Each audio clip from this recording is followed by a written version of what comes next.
Ak ste v manažerskej pozícii, asi sa vám naskytá aj takýto obraz.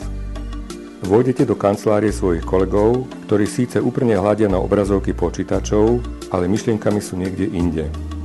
Namiesto produktívnej práce rozmýšľajú nad nadchádzajúcim rozvodom, sú vystrašení z očakávaného znižovania počtu zamestnancov, sú skľúčení zo strachu nad zdravotným stavom člena rodiny, premietajú si priebeh poslednej hádky so svojím kolegom alebo uvažujú nad tým, aký má ich život v jeho aktuálnej podobe vôbec zmysel.